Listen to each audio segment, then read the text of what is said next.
Gente, boa noite.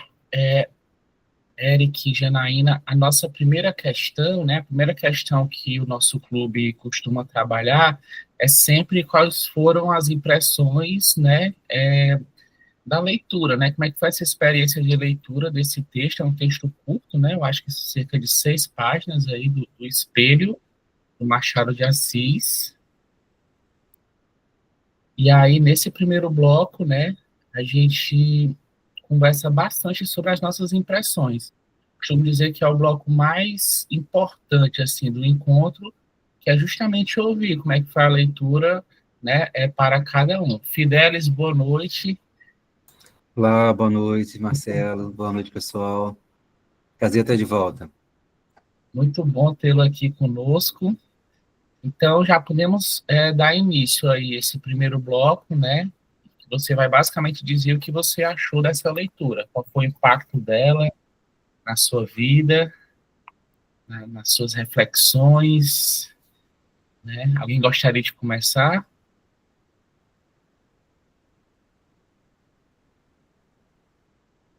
Erineide, boa noite, seja bem-vinda.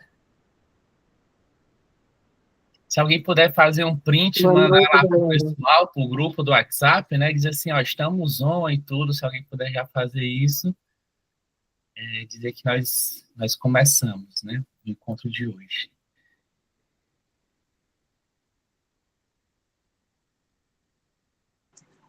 Pronto, Marcelo, eu vou começar, certo, com essa primeira pergunta, né? O que achou da leitura do conto? Assim, eu tinha muitas palavras antigas, né? Que é um conto do Machado de Assis, tive que estar ali relendo. Eu fui entender algumas coisas depois da segunda leitura, mas, assim, o que eu achei interessante é a questão do conto falar da perda da identidade. Foi isso que eu entendi. Que nós não somos o que nós somos, a nossa identidade, o nosso eu, a gente é aquilo que o outro quer que a gente seja.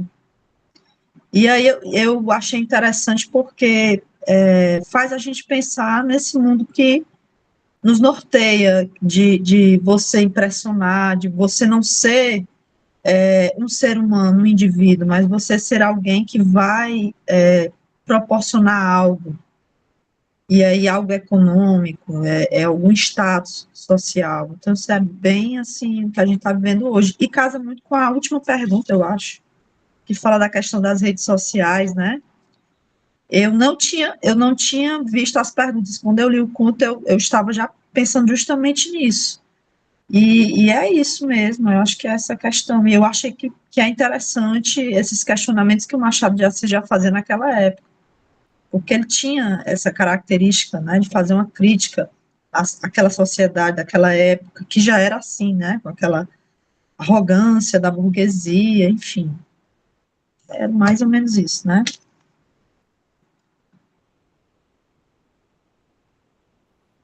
Obrigado, Janaína. Fidelis, levanta a mão. Fidelis. Pois é, eu já conheci esse conto, daí me interessei em ver, eu gosto demais dos textos de Machado de Assis, e acho que essa reflexão que ele traz nesse conto pequeno é enorme, né? A gente, embora os questionamentos aí que você fez, achei bem interessantes, a gente vai discutir mais essas questões, né? A dualidade da alma, levar para uma questão, uma análise técnicas, mas, enfim, o todo, eu acho que a gente tem várias nuances e camadas aí do contexto social daquela época, né, e que se reflete no que a gente vive hoje. Então, achei muito boa a escolha e a razão disso é que eu estou aqui hoje, né, para debater, ver o que, né, cada um tem sobre esse conto. Obrigado. Mas, a princípio, gostei muito do texto.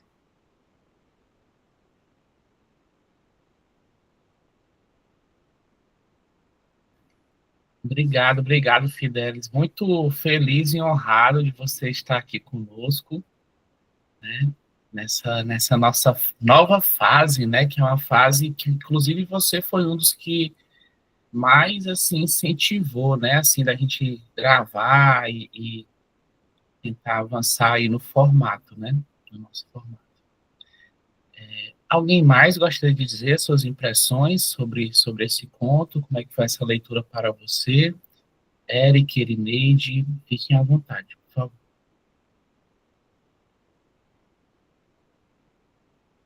Eu posso falar. Bem, eu achei o conto, assim, a leitura, eu acho que a forma como ele escreve tem uma ambiência muito legal, principalmente no começo, né? Que ele descreve a sala e tal, e o ambiente da, lá do local onde eles estão inseridos, e toda essa moldura que ele faz para poder trazer essa reflexão, né? Eu achei muito bom, muito legal isso aí. E depois tem todo o lance da reflexão mesmo, né? Da história que o cara conta para tentar explicar essa tese que ele tem de que o ser humano tem duas almas, né? E a impressão maior que eu tive é que, assim, como ele deixou que essa alma exterior dependesse totalmente dos outros, né? No momento em que os outros somem, aí ele já não tem mais como se reconhecer como um eu, né? Ele passa a não se reconhecer mais quando se vê no espelho, né? E tudo perde a sua... Não sei, o seu eu mesmo, né? Basicamente isso que eu consegui aproveitar aí do texto. Excelente, muito obrigado, Diógenes, Eric. Elineide. Isso, boa noite, minha gente, de novo. Eu gostei da leitura do conto, sou vidrada nessa questão da contação de história, e aí quando o narrador vai contando a história, e me peguei muito na questão da vaidade, né? Vaidade, o poder da aparência, né? Eu lembrei do Gabriel Garcia Marques, né, quando ele diz que a vaidade é uma medida que nunca se enche. Mas gostei muito da leitura do conto.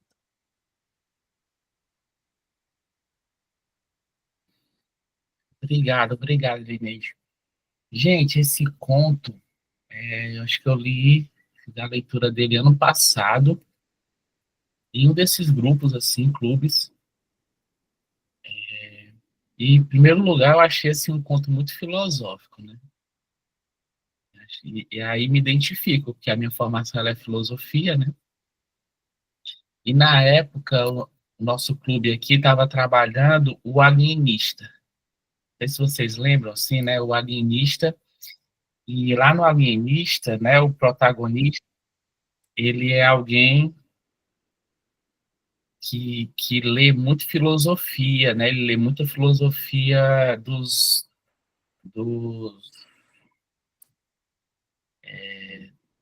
filosofia islâmica, né? Ele lê muito filosofia islâmica, ele lê o Ibn Rushd, né? O Averroes, né?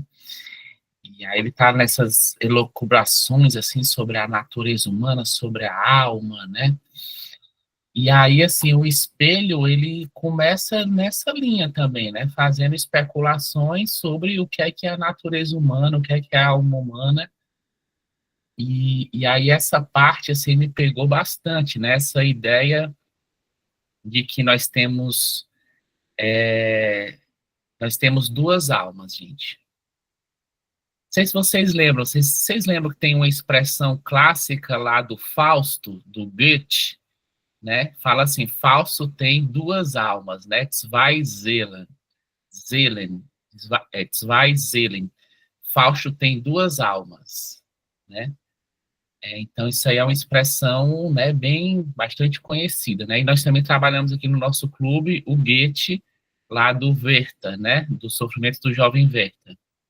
E o Machado, ele traz isso, né? Ele traz essa perspectiva de que o ser humano possui duas almas. Aí ele vai dizer que tem uma alma interior e uma alma exterior. Mas o Jacobina, ele é alguém, né, que me impressiona porque, assim, é como se a alma interior dele fosse muito pobre. Fosse uma alma, sabe, sem recursos. E aí, assim, quando a alma exterior dele sofre, né, o impacto da ausência, né, quando ele sofre da falta do olhar do outro, né, ele vai quase que, né, minguando, né? Ele vai minguando, para usar essa figura aí lunar, né? Ele vai minguando, né? E eu gostei muito disso. Tem uma frase de um filósofo que diz o seguinte, né? A música é vida interior. E quem tem vida interior não padece de solidão. É um filósofo chamado Ernest Bloch. Ernest Bloch. A música é vida interior. E quem tem vida interior não padece de solidão. E às vezes eu vejo que a literatura, ela tem também esse potencial, assim, sabe, de expandir a nossa vida interior. Um clube literário como esse, em que a gente compartilha, né, as nossas experiências de leitura, a gente vai acumulando essas experiências, ela tem, eu acho que tem um pouco dessa função de expandir o nosso mundo interior. E quem tem um mundo interior, digamos assim, mais amplo, mais desenvolvido, né, pelo menos segundo a frase do Bloch, né, não padece de solidão, né? Não padece de solidão. Ou a própria solidão, a pessoa tem uma relação mais flexível com a solidão. Tem uma relação mais, sabe, mais dinâmica com a solidão, com a solidão, né, com a ausência, né? Então, enfim, achei esse conto tão forte que muita gente fala de outros contos do Machado, né? A teoria do medalhão, né? Eu mesmo gosto muito do Noite de Almirante, gosto muito e penso até em trazer também. Eu vi que essa coisa do conto curtinho, né? Ó, veio bastante gente, né? Aqui para o nosso encontro de hoje, então talvez eu faça outros encontros com contos curtos do Machado, Teoria do Medalhão, Noite de Almirante, pegar um Lima Barreto ali, a Nova Califórnia, né? Acho que aqui alguém lembra da novela Pedra sobre Pedra? Era em cima desse conto A Nova Califórnia, né? Tinha o Flamel, né? O Alquimista, né? Em cima de um conto do Lima Barreto, né? Então é isso, gente. Estou muito feliz de estar aqui com vocês, de encontrar e reencontrar vocês para poder discutir texto, discutir contos, novelas, discutir literatura e, nesse em particular, discutir um pouquinho de filosofia também. Porque, no fundo, é isso, né? Esse conto fala um pouquinho de filosofia, fala um pouquinho até de psicologia, né? Porque esse eu aí, né? Esse self, né, do Jacobin, é um self que vale a pena explorar, né? Então é isso, também colaborando aqui com essa primeira parte. Jeane, boa noite, seja bem-vinda, muito feliz de encontrar você aqui, né? Você sempre muito presente, né, nos últimos meses no nosso clube. E estamos no primeiro bloco, em que cada um diz um pouco o que achou, como é que foi essa leitura para você, quais foram as suas impressões. Eu acabei de compartilhar a minha, e de todos aqui da grade, né, acho que só falta você. Então, você fica à vontade para dizer aí as suas impressões. Tá bom? Tá bom, obrigada, professor. Olá, gente, boa noite. Falo diretamente de São Luís do Maranhão, maranhense aqui, nordestina. Bom, esse conto, eu lembrei que eu tinha feito uma proposta de aula, porque sou estudante de letras, numa disciplina, daí eu usei ele depois numa microaula que eu fiz no estágio 1 de português. Daí fica até a dica, professor, o senhor tinha me contado sobre a questão de aposteórico e tudo mais, que vez aqui a Alice usa, não usa. Aí o senhor me disse, de alguma forma, eu posso apresentar ou não o material que eu fiz sobre esse conto. Ele não é nada profundo, tá? Ele é uma proposta de aula, mas ele tem umas coisas boas. Eu estava vendo aqui, acho que faz uns anos atrás, vendo esse slide que eu fiz, e daí já fica aí o pedido para permissão ou não. Bom, sobre a leitura, né? Respondendo à leitura. Eu tinha lido ele há muitos anos atrás. Eu estou tentando até encontrar aqui a data que eu fiz esse slide. Mas, quando eu revisitei... Só uma pausa. Gente, se vocês toparem por mim, companheira, né, já tem esse trabalho prévio, assim, e ela, né, já disponibilizou antes, né, o interesse de fazer essa breve apresentação aí dos slides. Se vocês toparem, a gente pode fazer a nossa conversa a partir daí. Pode ser? Tudo certo, Giane? Na hora que você quiser, você pode compartilhar a tela. Eu só fui pegar o meu. Acho que não vai dar para vocês não vai dar para vocês verem. Uma caixazinha aqui, ó. Conhece essa caixa da Nova Aguilar? Não vai aparecer aqui no vídeo. Do Machado, gente. Vocês conseguem ver? Ah, sim. Vou pegar a minha caixinha. Apresento sim, com prazer. Para começar, então, eu vou entrar pelo celular, porque depois a minha câmera fecha quando eu projeto alguma coisa, eu uso o tablet, aí ele automaticamente fecha. Ó, e também tá o Fidelis com o livro. Vou entrar aqui pelo celular. Deu certo? Ixi. Deve ficar E um agora, eco.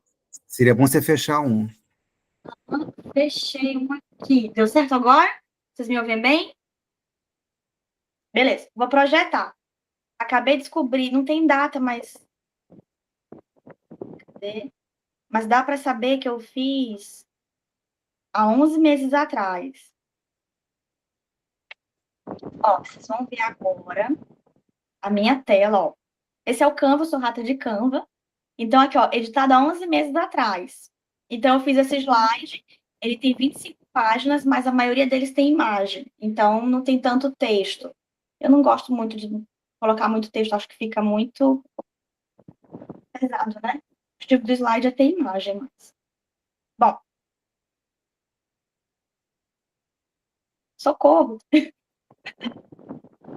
Gente, sem pressão, viu? Eu não tô defendendo nada, tô só mostrando um trabalhinho que eu fiz há uns anos atrás. Vamos lá. Então, eu coloquei o título do conto. Achei sensacional, porque tem um título e subtítulo. Esboço de uma nova teoria da alma humana. Eu acho super ambicioso você ter um subtítulo em um conto, que a proposta de um conto é justamente ser enxuto, né? Uma história enxuta. Então, aqui eu fiz uma proposta de aula para o Liceu Maranhense, que é uma escola muito famosa aqui, muito antiga já, que tem um legado aqui na cidade de São Luís, para os alunos do terceiro ano do ensino médio. Por isso que tem essa questão de identificação, né? Porque é uma proposta de aula. Eu vou passar isso, mas percebam, em todo slide eu tive o interesse de colocar uma imagem, uma pintura, que tivesse relações com espelhos. Então, essa aqui do fundo é de Salvador Dalí, e o nome dela é imenso. Chama Dali de Trás, Pintando Gala de Trás, eternizada por 6 córneas virtuais, provisoriamente refletidas por 6 espelhos reais. As imagens, elas ficam um pouco desconfiguradas, né, para fazer o slide, mas é um convite também para vocês verem essas pinturas de forma íntegra. Então, esse jogo de espelhos eu tentei fazer o tempo todo no trabalho. Aqui eu não vou me alongar, porque a habilidade da BNCC é proposta do que eu quero fazer com esse trabalho, né? Então, aqui a gente tem outra imagem do americano, do pintor americano, que chama Vestido de Baile. Tá? Qual que é a intenção dessa minha proposta? Primeiro, motivação, cativar os alunos com a história do conto. Depois, dar a introdução, uma aula expositiva. Então, o foco principal, tendo em vista a literatura, seria a intenção de aprender o realismo em contexto com esse conto, né? O movimento realismo. Depois, a leitura, efetivamente, do conto, uma leitura compartilhada, que seria dividida entre os alunos, porque o conto tem 6 páginas. Né? Eu dei uma lida antes de entrar no Meet. As discussões e análises. E, para finalizar, as interpretações, debates, né? Uma proposta de alguma escrita e apresentações devolutivas, alguma coisa que envolvesse o manual, o artístico. E a imagem que tem lá no fundo é também de um pintor americano que chama Menina Diante do Espelho. Ok, agora a gente vai para a introdução, né? A etapa 1 da aula. Aqui tem outra imagem, olhando em um espelho de uma pintura francesa, Louise Lebrun. E aqui eu tenho o objetivo da introdução, que seria essa expositividade do contexto histórico. Eu acho muito interessante, né, trazer o macro para chegar no micro. características do realismo, tipo de ser objetivo, a crítica social, que é extremamente presente no conto, para gerar o debate. E aqui, outra imagem que chama Antes do Espelho, né? Então, a gente pode perceber que tem um monte de técnicas diferentes de pintura. Agora, a segunda etapa, a leitura, que é a pintura o espelho verde. Então, a ideia da leitura é compartilhada em 3 etapas. Uma conversa prévia para preparar os alunos, porque a gente sabe, né? A gente percebeu que é uma leitura que não é tão fácil. Ela tem uma linguagem muito arcaica, ela tem um português mais antigo, ela tem expressões que te convidam a ir para o dicionário, então o tempo todo você tem que entender o que ele está falando, né? É bem rebuscada. Tem 2 momentos no conto que ele usa, inclusive, expressões em inglês e francês. Então, também é uma dica para a gente de entender que esse protagonista, ele é uma pessoa letrada. Ele é uma pessoa que tem um conhecimento de mundo, né? Enfim, ele tem todo uma forma de se apresentar, né? De se expressar. E daí preparar esses alunos. Então, a distribuição do conto entre os alunos, leitura em voz alta e destacando os elementos realistas ao longo da leitura. Aqui eu traria um pouquinho da biografia do Machado. Será que eu leio? Vocês acham que eu leio? Machado já é um cânone, né? Não tem quem não conheça Machado de Assis. Mas, enfim, todo esse texto aqui eu tirei da ABL, Academia Brasileira de Letras. Então, é um convite também a gente, caso queira. Só selecionei aqui imagens de 3 obras dele que são super, super emblemáticas, né? Que é o Quincas Boba, Dom Casmurro e Memórias Póstumas de Brás Cubas, que vai ser um dos nossos próximos encontros, né? Ansiosa. Ok. Aqui eu fiz um mapa mental, eu adoro essa estrutura. Percebi agora, né, que a imagem ficou muito curta. Mas qual que é a ideia? Trazer a foto central do autor. E aqui eu coloquei uma expressão que foi o Alfredo Bossi que o descreveu, porque o Alfredo Bossi tem um capítulo único e exclusivamente com análise deste conto, que é o meu único aporte teórico nesse trabalho. Né? Então, ele diz o seguinte: um grande intérprete da deformação sócio-histórica do Brasil. Eu adoro esse jogo de palavras que tem palavra e um ponto, então palavra entre parênteses, né? Acho interessantíssimo. E aqui também é uma dica desse link, que é um site exclusivo só para todo o trabalho de Machado de Assis. Então, um site que ele é amparado pelo MEC. É uma fonte segura para a gente, já que tudo dele já está em domínio público, né? Tendo em vista o tempo. Então, o que é interessante é fazer análise da teoria, ver a intertextualidade que tem presente no texto, a fortuna crítica, ou seja, o que ele tem de legado, a questão do tempo, que é bem colocada no conto, a questão do espaço, né? Espaço isolado, espaço fechado, uma casa escondida, né? Mesmo com a natureza externa, que é algo muito presente no realismo, a gente vê uma questão de enclausuramento nesse conto. A história dentro do conto e as personagens. Aí, título e subtítulo também. Ok, passo. Agora a interpretação. É aqui eu me alongo um pouquinho mais. A intenção de trazer o debate, a escrita e apresentações que poderiam fazer com que os alunos fizessem algum tipo de exposição que tivessem como foco essa questão da metáfora do espelho, né?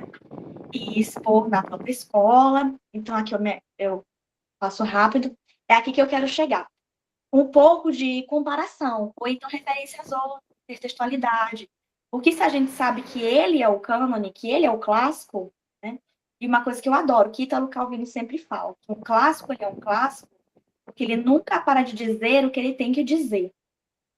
Então, a gente vê que essa fortuna crítica que ele tem reverberou em diversas outras obras. A gente pode até fazer um comparativo também com a questão do duplo, né?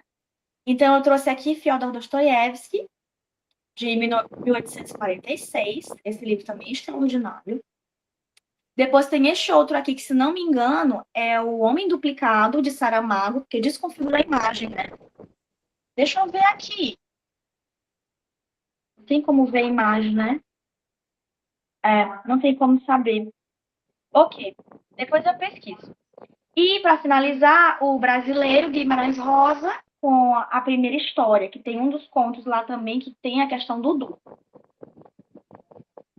Ok, passo. Agora aqui eu trago filmes contemporâneos. Então tem 3 filmes que bebem dessa fonte do... 2 filmes, né, que bebem dessa fonte dos livros clássicos. O primeiro é o Duplo, uma releitura de 2013 desse livro de Dostoiévski. O segundo é O Homem Duplicado, de Saramago, português, que é um filme, inclusive, extraordinário. Denis Villeneuve, viu, que é o diretor desse filme. Muito bom esse filme. E o terceiro e último, ele é um filme que ele ganhou até o Festival de Cannes, ó, prêmio Melhor Interpretação Feminina, né, dessa atriz, que é uma atriz franco-polonesa, se não me engano, que chama A Dupla Vida de Veronique, que é uma mulher que encontra uma pessoa dupla igual a ela, né? Que é a proposta de todos esses outros pontos, a questão do duplo. Achei super legal de fazer uma comparação, uma análise comparativa também, né? Se ele fala que tem dupla alma, isso também pode reverberar em 2 pessoas. Oi, professor, pode dizer, só levantou a mão?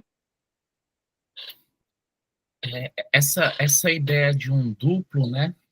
Ela é uma ideia que também está presente, sabe onde, gente? Na Dama do Cachorrinho, lá do Tolstói.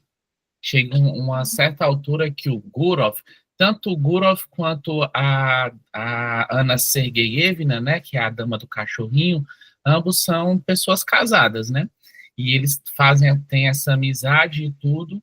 E aí chega uma hora que o Gurov ele faz uma reflexão assim do tipo tudo que é a vida pública dele, tudo que é a vida que as pessoas enxergam, ele não é de verdade, né? E tudo aquilo que é propriamente segredo na vida dele, tudo aquilo que é propriamente secreto, tudo aquilo que é extremamente privado na vida de Gurov, isso sim é o verdadeiro. Isso sim é a vida real dele. A vida real dele é aquela vida que se passa em segredo e em privacidade. E toda a vida dele que se passa através do olhar do outro, essa vida é uma vida que falsifica, que ilude, que engana, que dissimula, né? Aí ele fala, ele conclui dizendo assim, é por isso que o homem é educado, né? Defende até de maneira violenta ou agressiva a sua privacidade, porque ele tem a compreensão, o homem educado, o homem culto, ele tem a compreensão que a vida interior dele, a vida secreta, a vida privada, é o palco onde a vida real dele se desenvolve. Então, também joga um pouquinho em cima desse duplo aí, gente. Genial, já é um convite a mais para a gente descobrir essas outras leituras, né? Nossa, sensacional. Eu ainda não li nada de Tolstói, por isso que eu votei nele, na Morte de Ivan Ilitch. Ai, que ódio, eu não ganhei. No caso, não é a Dama do Cachorrinho, é do Chekhov. Tá. É um conto curto, muito delicioso, muito delicioso. Um dia desse eu escrevi alguma coisa lá no grupo a respeito, né? Um dia desse aí eu trouxe alguma coisa desse conto a respeito. Falei da cena que ele corta uma melancia. Acho que foi isso que eu trouxe lá pro nosso grupo.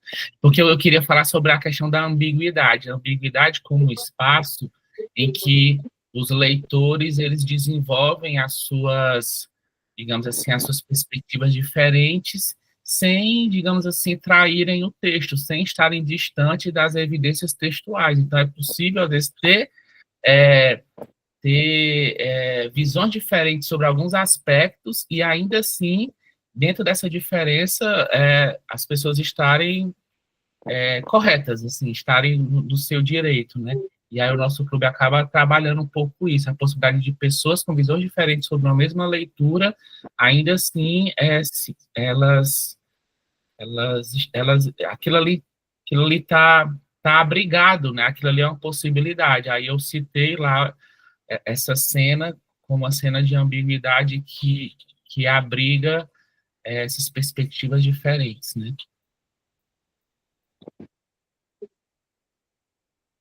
Muito massa. Eu já anotei aqui. Essa ideia de conto curto também é muito boa, professor. Rapidinho a gente mata num dia e já faz um debate muito legal. Bom, vamos lá. A questão dos olhares. Agora aqui, se não me engano, etapa 4, acho que é a última. É muito legal porque eu segmentei. O que eu pensei? Eu pensei no visual, né?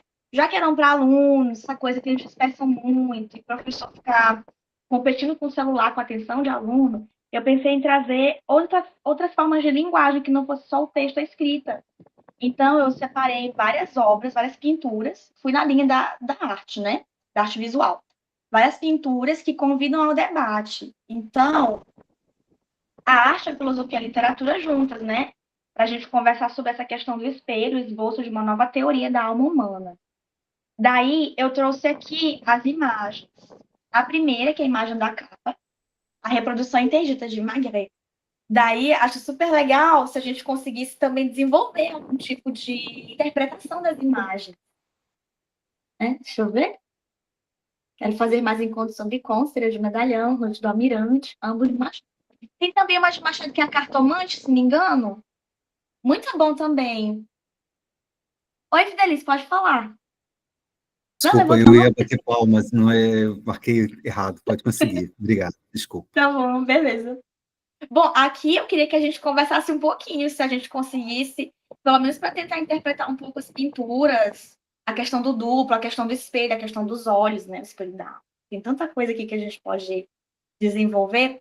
E o que vocês acham dessa pintura aqui, que tem um homem que não tem reflexo, né? Ele olha o que vem, a sua imagem de trás, ele não se olha de frente. A intenção seria ele ver a sua imagem refletida, né? Isso não acontece. Parece a ideia do duplo. O que vocês acham?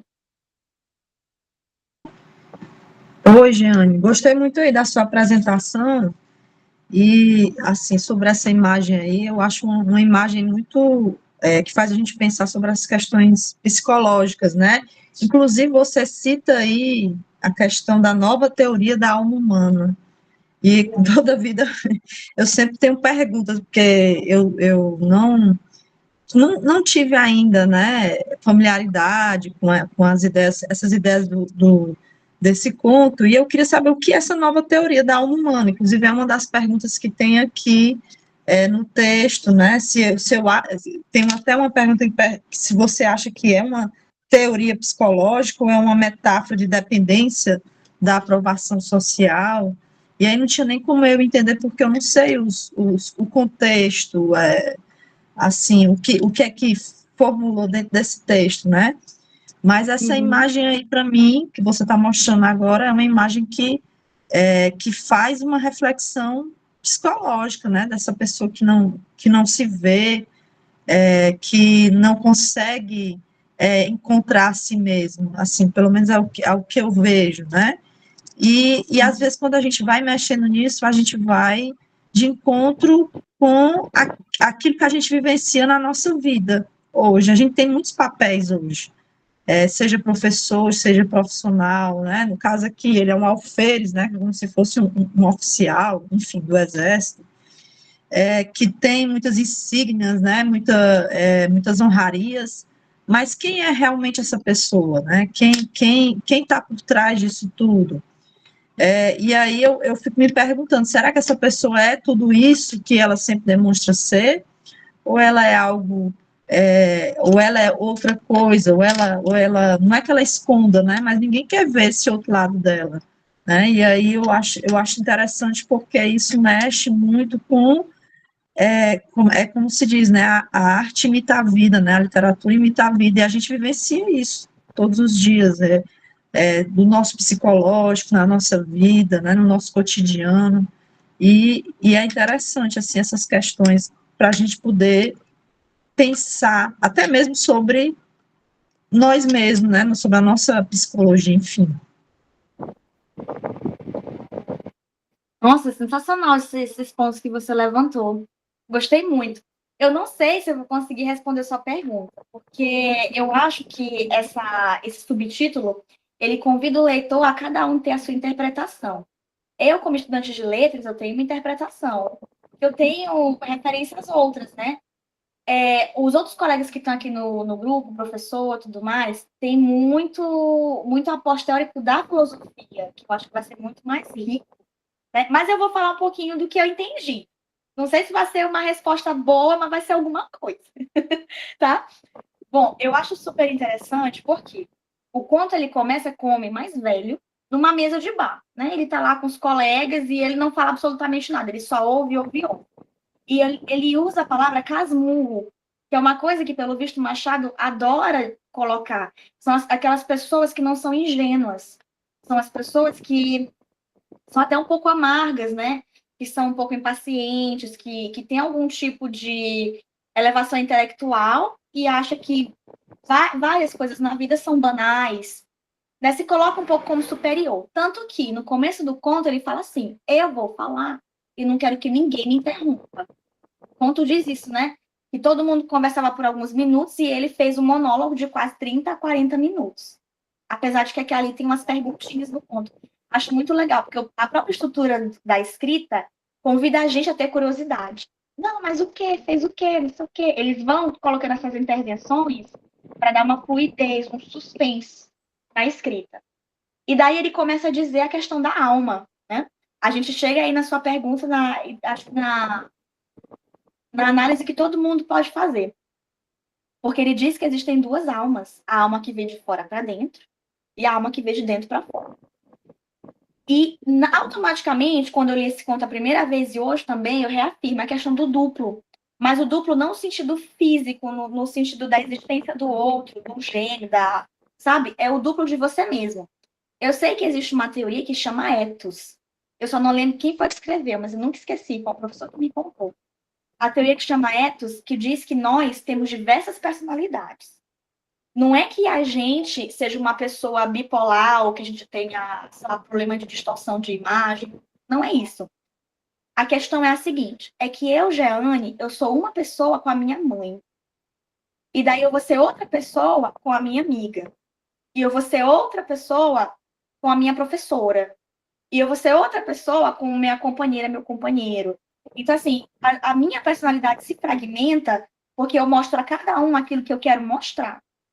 Às vezes eu consigo esconder, né, os defeitos, as qualidades, às vezes eu consigo deformar. Então, é a imagem que você passa para o outro. Eu acho muito interessante isso, essa coisa da imagem que se passa para o outro. Por quê? Porque quando ele veste a roupa de alferes, ele não é mais uma pessoa normal, ele não é mais um reles mortal. Ele tem uma posição de status social. Esse status social eleva ele a alguém na vida. Ele não é mais o Joãozinho, o Jacobinazinho. Ele é alferes, ele tem uma patente, ele tem uma projeção, ele tem futuro, ele foi mais longe. Então, tem muito bem colocada a questão do poder. A partir do momento que ele fica inebriado por esse poder, a alma dele se duplica. Existem duas almas. Existe a alma do poder e a alma do mortal. E é isso que é tão interessante. Olha a construção do conto. Ele demora tanto até chegar no espelho. Eu acho isso sensacional. O espelho não é a primeira coisa que aparece. Ele é a última. Tanto que esse tempo todo que ele ficou enclausurado na casa, ele ficou só 6 dias em frente ao espelho. E ele faz tudo, menos descrever com detalhes esses momentos que ele estava. Tanto que lá na última página, ele pegou um ou dois parágrafos para dizer o que foi que ele fez, as medidas que ele tomou. Mas ele fez tudo isso para construir a ideia de que ele entendeu que não existia imagem quando ele era uma pessoa normal. E que ele passou a ser visto quando ele tinha uma figura de poder. Seu alferes, efetivamente, né? Então, é um homem duplicado. É aquilo que ele é e aquilo que ele se mostra ou que é enxergado, né? Convidado a ver. Então, uma nova teoria da alma humana. A gente acha que essa coisa da alma é a coisa da essência, é a coisa do espírito, né? O nosso espírito é aquilo que nos eleva. Eu costumo muito dizer que quando acontece alguma coisa, assim, um trauma muito, muito grande, em mim ou em alguém, eu digo que isso, para mim, é ferida de alma. É ferida na alma, que são coisas que são incuráveis. Incuráveis, são irreversíveis. E talvez ele tenha tido um baque tão grande psicológico em entender o que é a realidade e o que é realmente esse jogo de imagem, de figura, de poder que a sociedade coloca, e ele se duplicou. Porque uma coisa é a essência que ele era, outra coisa é a performance. A performance que ele começou a fazer perante a sociedade, que ele começou a ser o alferes. E acho muito legal, só para finalizar, que ele dá esse testemunho sendo o homem mais velho. Ele não é uma pessoa jovem, que eu como leitora, não daria tanto crédito contando uma história dessa. Não, ele é o homem mais velho numa mesa de bar, dando o testemunho dele para os amigos. Então, isso eu acho muito legal, porque ele descobriu na prática o que é viver, o que é existir. E existir Para se existir é necessário se duplicar. Ser a essência e ser aquilo que vai ser visto e interpretado pelos outros. Então, para mim, Jeane, essa foi minha interpretação.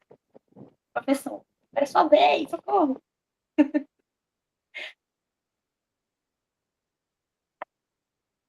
Professor, lhe dou a palavra.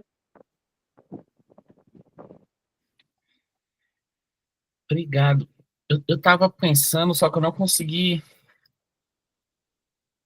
Deixa eu baixar aqui. Gente, tem uma música do Chico que fala assim, que é uma música que assim, a voz de quem canta a música é, fala sobre a relação que ele teve com uma mulher, e essa mulher, ela brincava carnaval junto com ele, e depois ela meio que acabou se confundindo com a própria fantasia que eles vestiam de carnaval. Vocês conhecem uma música assim, do Chico? Não tem Não, mas eu procuro agora. Eu tô tentando lembrar. Brincou, alguém que brincou de princesa, alguma coisa assim.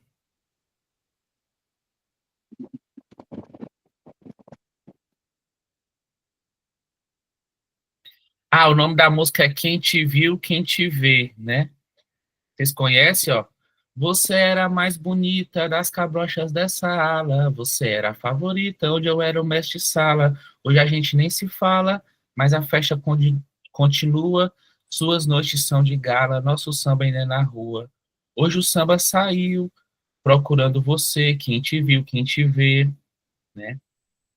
Quem jamais esquece, não pode reconhecer, né? Aí ele coloca alguma coisa assim, é,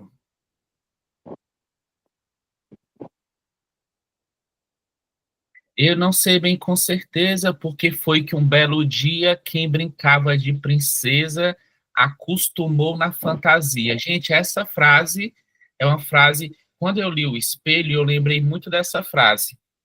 Eu não sei bem com certeza porque foi que um belo dia quem brincava de princesa acostumou na fantasia. O que é que vocês estão entendendo aí? O nosso clube, gente, ele é um clube que desde o início ele foi um clube pensado como uma forma de ajudar a gente a exercitar e desenvolver uma coisa chamada imaginação empática. A imaginação empática é a capacidade de você tomar perspectiva, uma tomada de perspectiva. Então, você vê as coisas a partir de um certo ângulo, mas você também pode fazer o exercício de ver a partir de ângulos diferentes. Então, quando você tem uma fantasia e você não leva a fantasia a sério, você, de certo modo, você está exercitando a tomada de perspectiva, você está brincando com a ideia de você ter uma personalidade. Por exemplo, no livro anterior que a gente discutiu, que foi A Insustentável Leveza do Ser, tem uma figura lá que gosta muito de brincar com as fantasias, que é a Sabina. Então, ela coloca um chapéu coco, ela faz uma dança sensual, ela faz uma coisa meio performática diante do espelho, mas aquilo ali não é a Sabina, aquilo ali é uma brincadeira em cima de uma fantasia que possui muitas camadas, né? Então, assim, acaba sendo ela no registro da brincadeira, no registro de uma perspectiva mais flexível a respeito de si mesma. Então, o eu dela não é um eu fixo, é um eu flexível, é um eu, sabe, móvel, é um eu contextual. Vocês estão pegando a ideia? Então, esse clube aqui, ele incentiva muito isso, assim, a gente desenvolver uma espécie de flexibilidade a respeito do nosso próprio eu. O nosso eu, ele é um eu capaz de abrigar múltiplas perspectivas, né?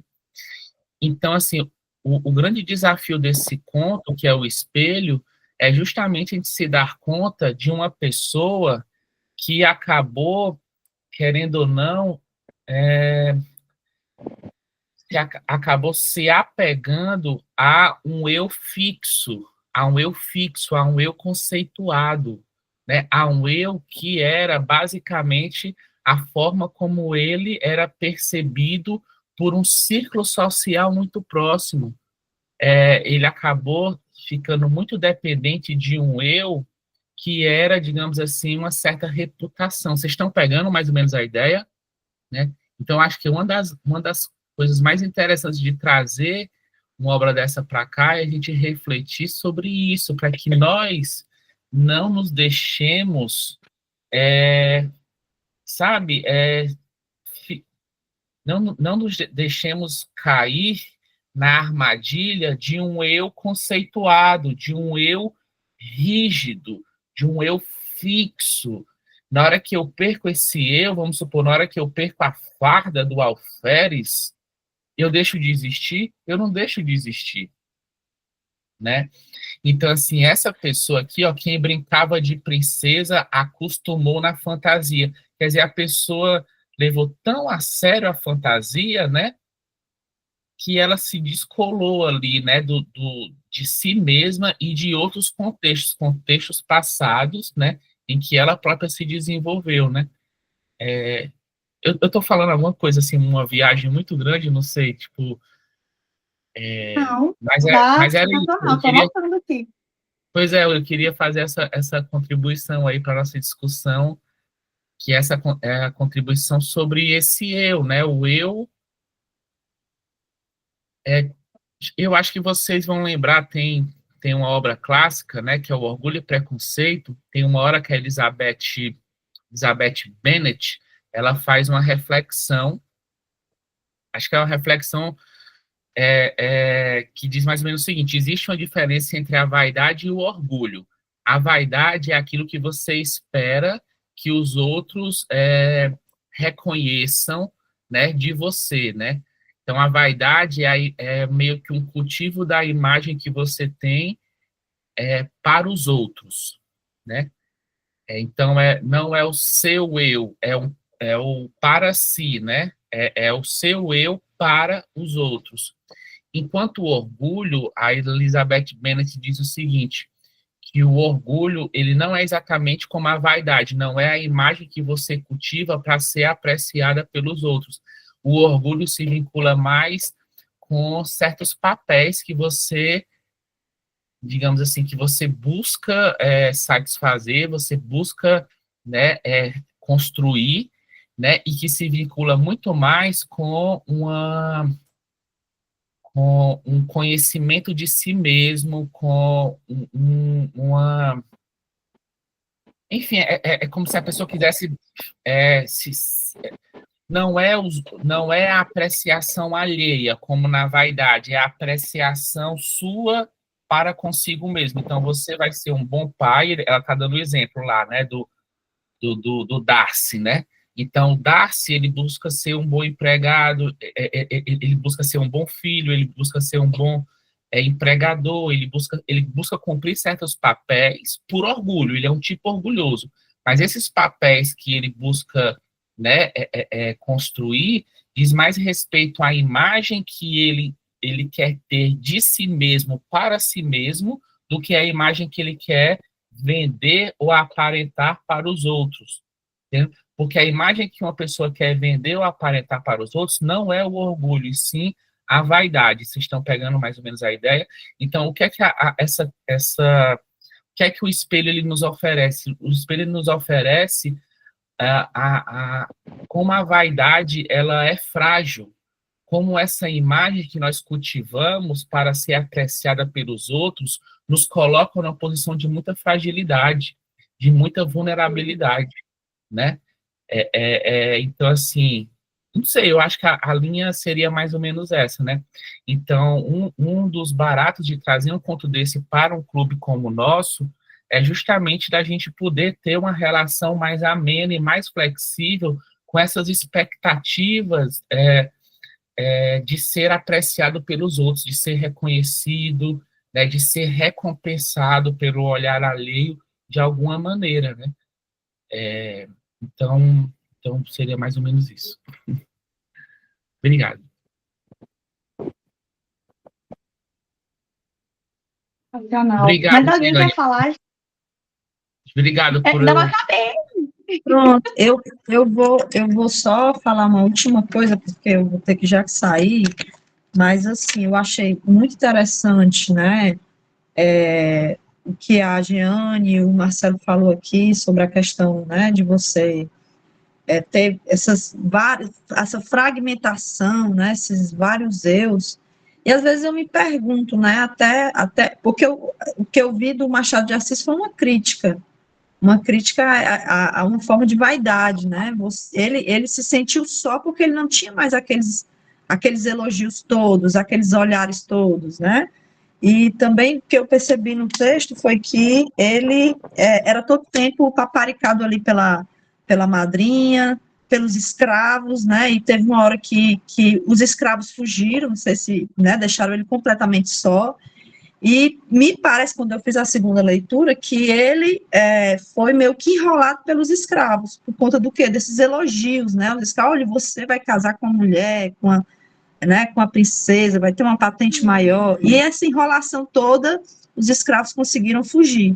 Então, aí, ele percebeu, né, que, estando só, não tinha mais aqueles elogios todos, não tinha mais nada daquilo, né, e aí a gente percebe que isso é uma crítica, né, e que a gente vive numa posição de estar aparentando algo que muitas vezes a gente não é.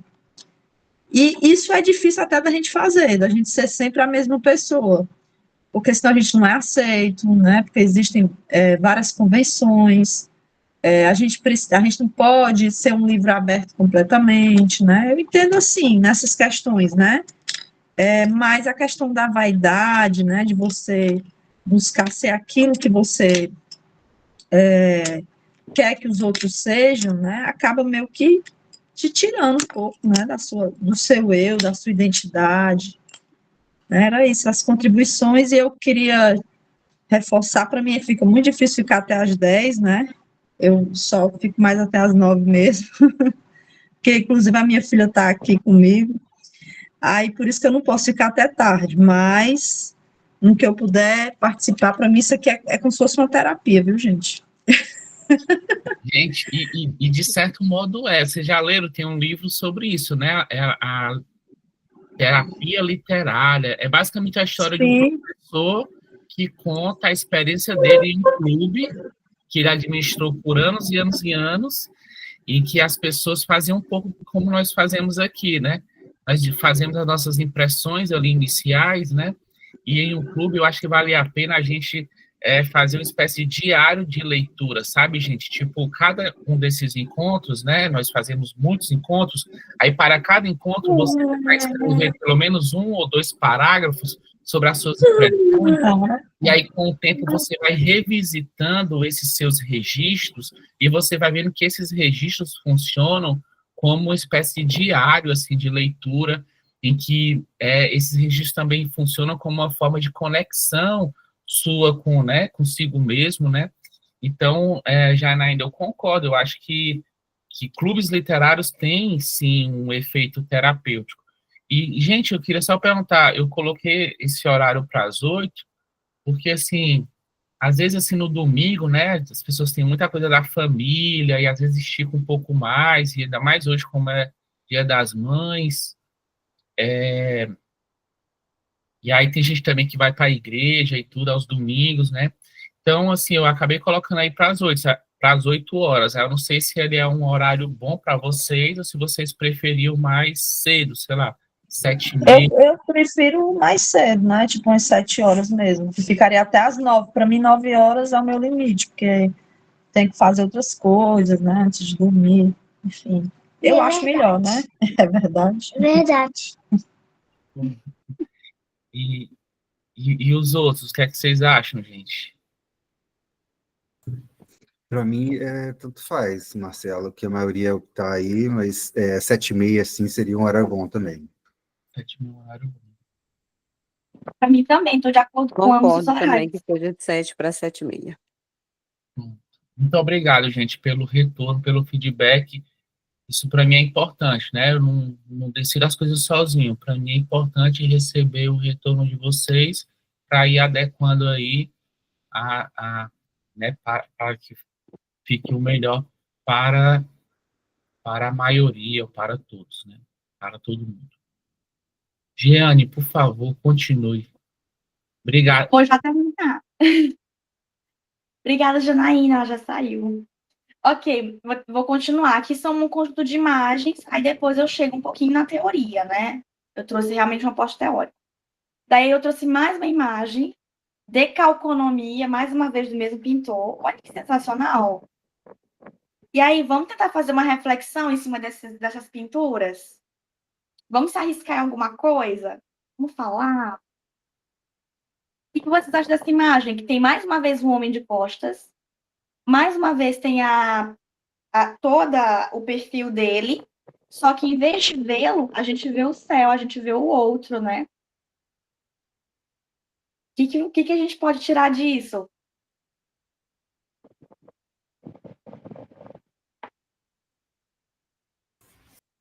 Se dá a minha opinião, assim, a primeira impressão que fica é de um vazio, né? Parece que o interior dele é um interior pobre, né? E transparece, no caso, transparece o que está a seguir, mas ele não tem muita força interior. Então, a impressão da imagem que me veio foi essa. Sensacional. Sensacional. É aquilo que não reflete, né? Aquilo que não tem retorno. Eu também penso assim. Porque a gente não consegue ver a outra face. A gente sempre chama, né?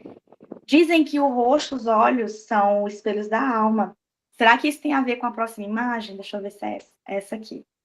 O que vocês acham dessa imagem aqui, do mesmo autor, que chama O Falso Espelho?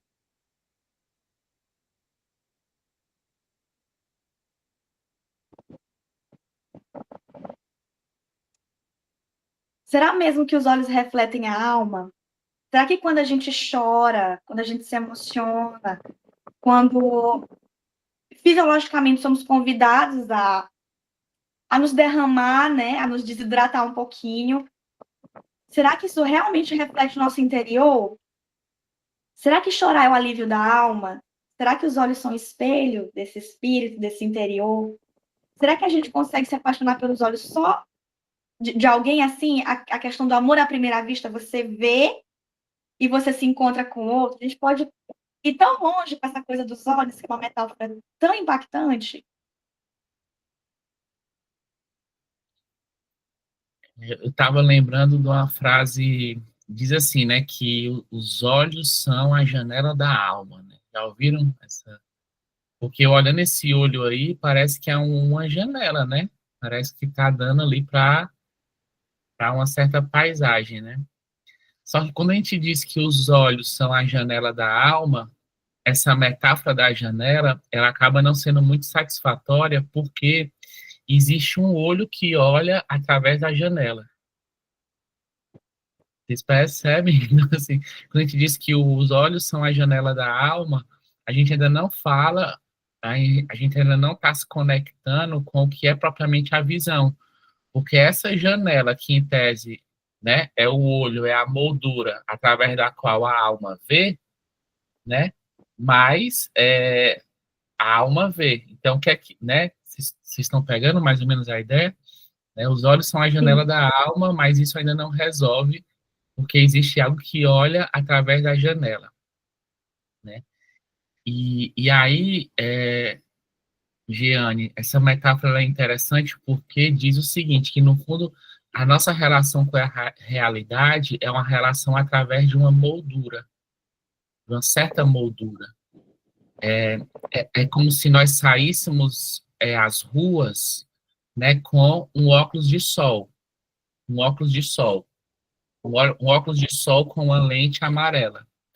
Mas muitas vezes a gente não se dá conta que estamos usando um óculos de sol com a lente amarela.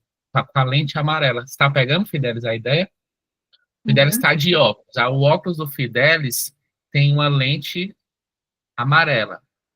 Só que o Fidelis está saindo à rua e está vendo o mundo através dessa lente. Só que Um se o filtro. Fidelis, de um filtro, só que se o Fidelis não tem, se ele não tem consciência desse filtro, ele vai tomar a vista dele, que é uma vista distorcida por esse filtro, como a própria realidade. Então, do mesmo modo, a nossa persona, né? O nosso eu público, né?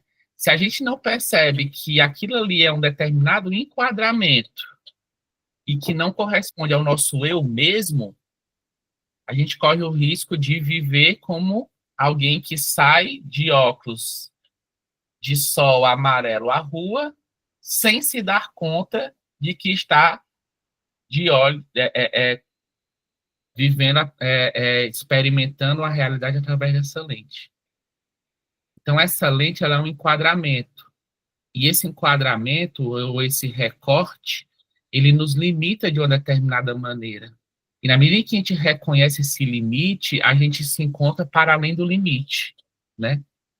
Então, do mesmo modo, na hora que você reconhece que essa persona exterior não é a sua persona, ou não esgota a sua persona, você já está indo além da persona. Na hora que você sabe que o alferes não esgota toda a sua existência, você já está para além do alferes. Vocês estão pegando a ideia? Na hora que você reconhece que o seu eu exterior é apenas um certo recorte, né, da sua experiência, da sua realidade, você já está dentro de um plano em que a tua realidade é maior do que esse enquadramento, do que essa sua alma exterior, esse seu alferes. Então, eu acabei pensando nisso por causa dessa tua figura, Giane. Tu tá fazendo uma estratégia que eu gosto muito na pedagogia, chama visible learning, né? Aprendizagem visível, né? O pessoal usa muito esses recursos, acho muito legal. Eu adoro isso. Eu também, porque a linguagem não é só fala, a linguagem não é só escrita, a linguagem não se reduz só à palavra dita ou visual, sabe? Vai muito além disso. Eu também adorei isso. E o senhor foi falando aí essa coisa do óculos, de ver tudo pela janela, os olhos.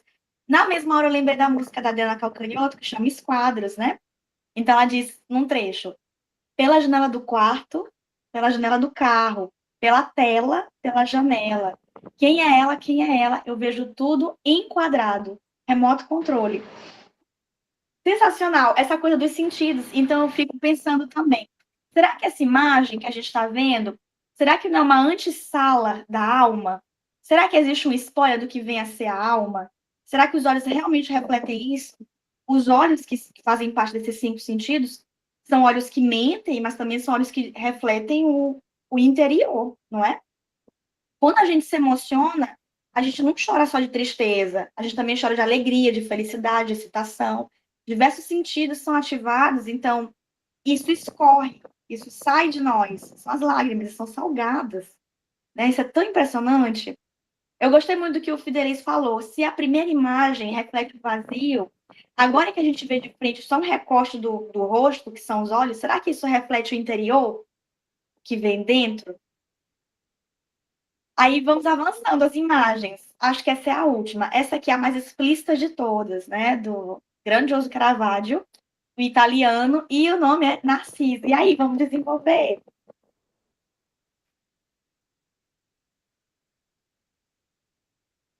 Eu acho que essa aí é exatamente a questão do espelho, né?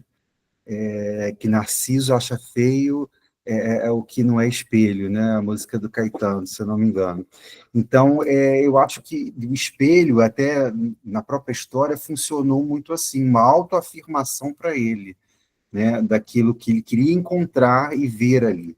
Lógico que os paramentos que ele usava também reforçavam isso, né? E aquele espelho, aquela forma enquadrada de ver a vida também é uma limitação. Então, o quadro do Narciso, eu também vejo como uma limitação, faço uma ligação com essa poesia do Caetano, né? Que a gente se limita muito em certos quadros, certas é, convenções, né? O convencionalismo. É isso. Obrigado. Passa a palavra.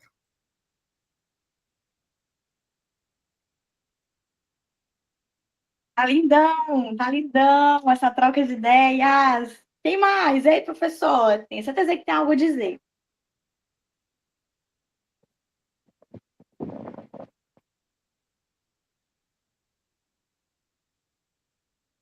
Vamos lá, Erineide, será?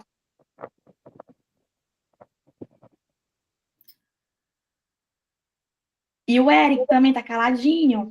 Gente, realmente essa figura do espelho e do reflexo, né? Eu acho que é um topos, assim, é um lugar, né? Que se apresenta, é um tropo, né? Que se apresenta com bastante frequência, né? Não só na arte, mas também, eu acho, na própria experiência humana, né? Tem muito uma coisa que é assim, as pessoas às vezes dizem assim, eu olho para o espelho e não me reconheço, né? Ou então, às vezes a pessoa olha para o espelho e diz assim que a imagem que ela vê no espelho, às vezes ela tem dificuldade de compatibilizar, né? A imagem que ela vê no espelho com, por exemplo, a imagem interior que ela tem de si mesma, né? Então sempre rola essa espécie de um pouquinho de incongruência, assim, um pouquinho de incompatibilidade, né? Essa relação com o nosso reflexo sempre me pareceu uma relação muito desafiadora, né? Muito, muito, às vezes até um pouco problemática, né? Então, acho que a literatura, a arte sempre trabalha um pouquinho sobre isso, né? O próprio Jacobina, né? Eu acho que quando o espelho tá lá, né? O espelho tá lá, e até uma das perguntas aí do questionário trabalha isso, assim, é como se ele usa uma série de adjetivos. Olha o que é que, antes ele colocar a roupa lá do alferes, né?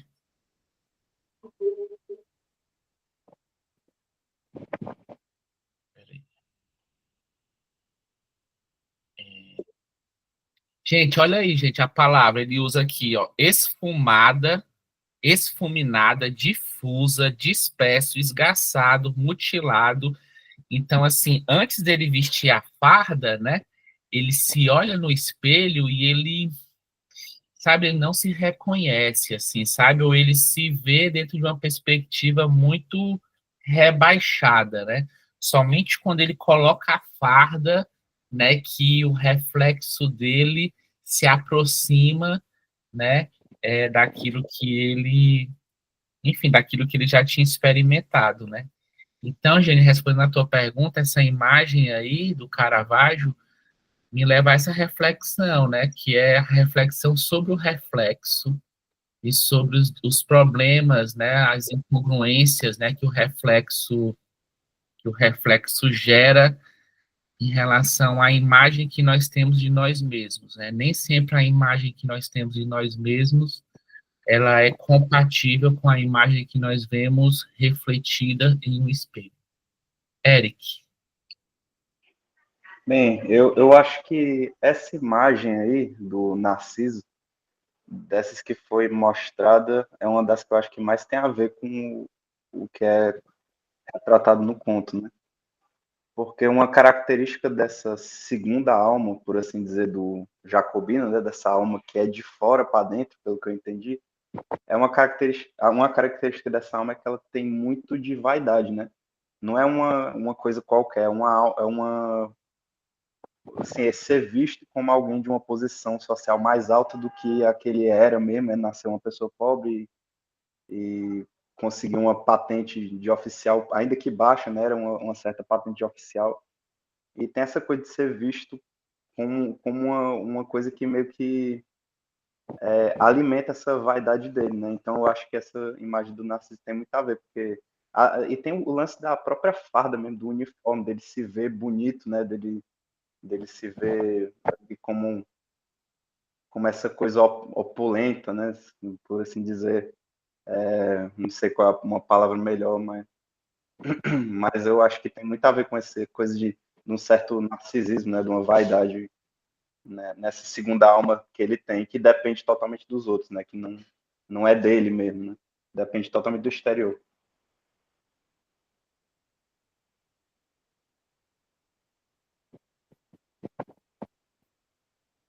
Muito bom, Eric. Gostei muito disso que você falou, de todas as imagens, essa é que eu acho que mais condiz com o conto. É isso mesmo a intenção, né? De trazer uma sequência de reflexões e a gente criar a nossa opinião, construir uma opinião. Adorei. Adorei também que, ao longo do debate, eu ouvi várias vezes a palavra orgulho, eu ouvi várias vezes a palavra pecado não, como eu disse, orgulho e vaidade, né? Acho muito interessante porque hoje em dia existe até a conceituação de um tipo de, não sei nem como dizer bem, se seria psicopatia, alguma vertente da personalidade humana que seria ser uma pessoa narcisista, né? Então, vem justamente dessa ideia, dessa mitologia grega de Narciso, o mito de Narciso. É aquele que era tão belo que foi proibido de ver a sua própria imagem. E no dia que ele se viu, ele enlouqueceu, ele se apaixonou por ele mesmo. E tem até a ideia daquela ninfa que o tempo todo grita o nome dele para tentar salvá-lo, né, desse deslumbramento que ele tem, dessa feitiçaria, dessa magia que ele cai, e ela grita tanto ele se condena a virar Eco. Então, o tempo todo, Eco, a ninfa Eco, repete o nome de Narciso e nunca é ouvida. E ele morre, ele desfalece, ele, aos poucos, ele vai se desnutrindo por inteiro. E ele vê aquela imagem que é absolutamente, e que faz absolutamente todos os gestos que ele faz. Porque ele não entende que essa imagem é ele. Ele pensa que é algo ao interior das águas. Eu acho de uma profundidade tão grande o mito de Narciso, tão atual, tão atemporal. Olha como a gente consegue ativar uma mitologia assim através de uma imagem, através de um conto, de um cânone. Acho extraordinário. Essa questão do orgulho, essa questão da vaidade, que também é colocada como os pecados capitais, né? São dois, inclusive, pecados diferentes, dentro dos 7. Acho sensacional, porque isso ativa também a ideia do conto, de mexer com as posições sujeitos de cada um. E daí eu vou avançar um pouquinho, daí eu fiz um pequeno esquemazinho, né? A questão da autoimagem, é o mini mapa mental, a ideia do reflexo, que leva à reflexão, a questões sociais, talvez a gente poderia fazer um debate sobre posição social, questão de profissões, e um tema que eu acho super pertinente, que dá para conversar muito, que são as redes sociais. Eu lembro muito de ter visto uma entrevista no Café Filosófico, não lembro do professor, mas ele era um palestrante, né? O professor palestrante, ele falou o seguinte, que todo mundo que usa as redes sociais hoje em dia busca uma autoimagem de alguma outra forma. É uma opinião que reflita a sua. Então, se alguém fala alguma coisa que não condiz com o teu pensamento, com a tua linha de raciocínio, é muito fácil você descartar essa pessoa, é só você bloquear ela. Então, existem vários perfis que têm ideias semelhantes às suas, ou de alguma forma parecidas com a sua. Outra questão que ele levantou nesse debate, nunca vou esquecer, que a questão, por exemplo, do Instagram, que é quase que uma evolução do Facebook, do Orkut, dessas outras redes sociais, é que o Instagram, ele parece uma seleção de fotos, um álbum de fotos. Então, praticamente, quase ninguém vai colocar fotos onde eles estejam infelizes. As pessoas sempre vão colocar fotos de momentos de felicidade, fotos de comida, né?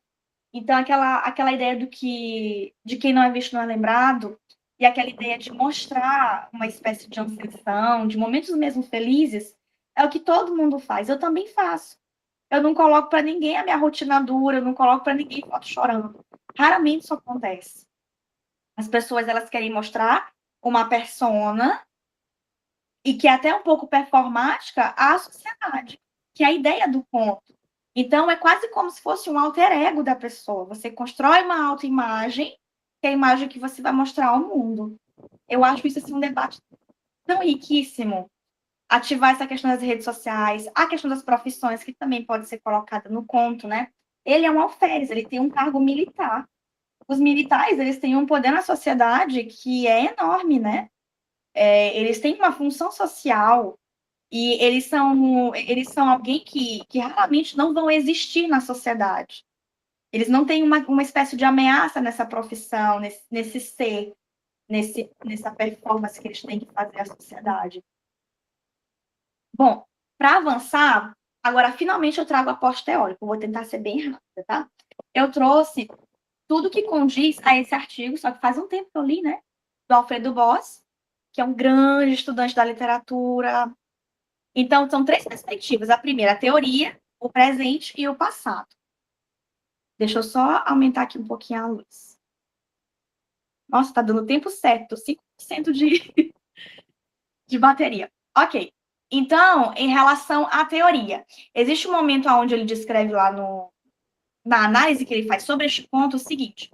Ele diz assim: e esse momento de objetivação seguiu-se ao isolamento de Jacobina, o desnorte, o perder o norte, perder o sentido.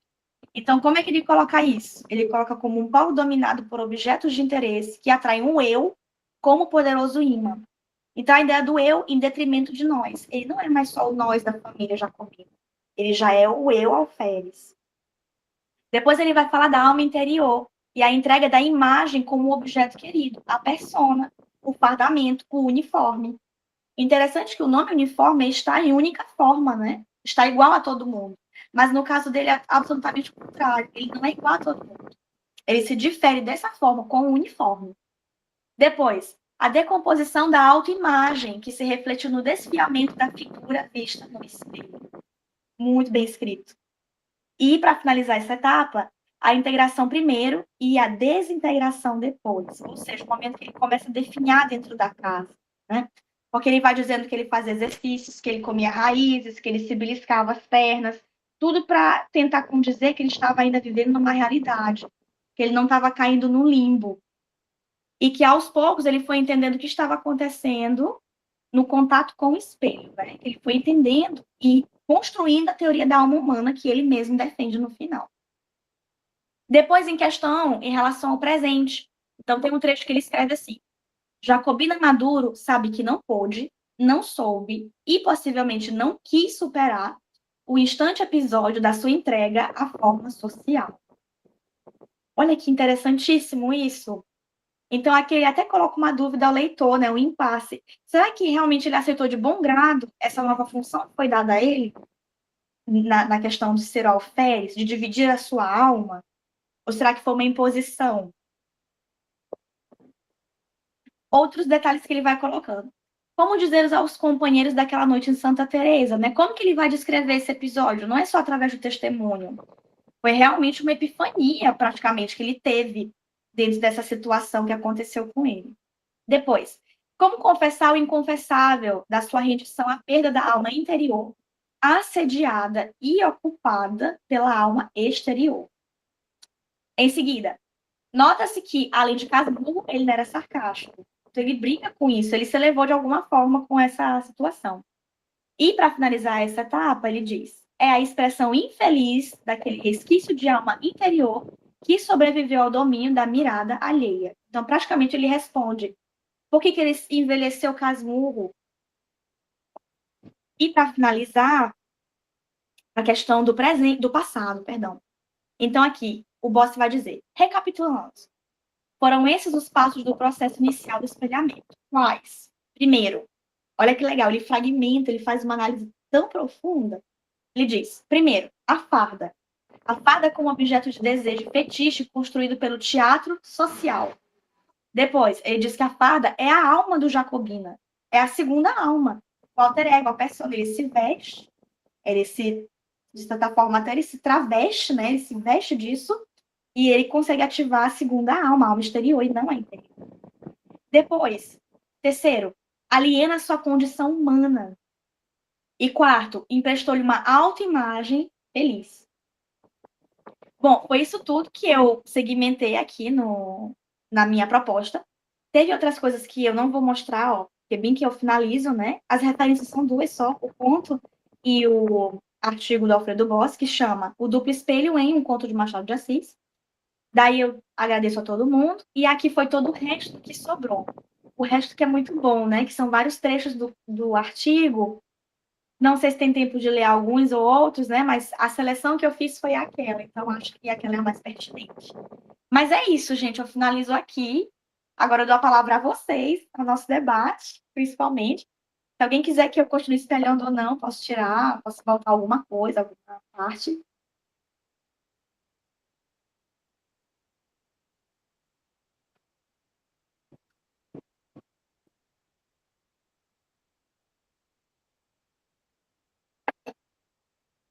Jeane, muito obrigado. Que apresentação rica.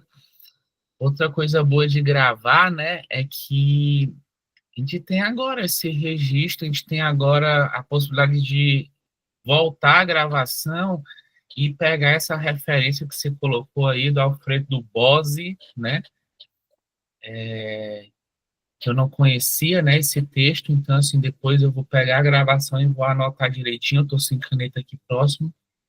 Então, muito obrigado. E aí, gente, algum comentário adicional? Eu amei tudo até agora.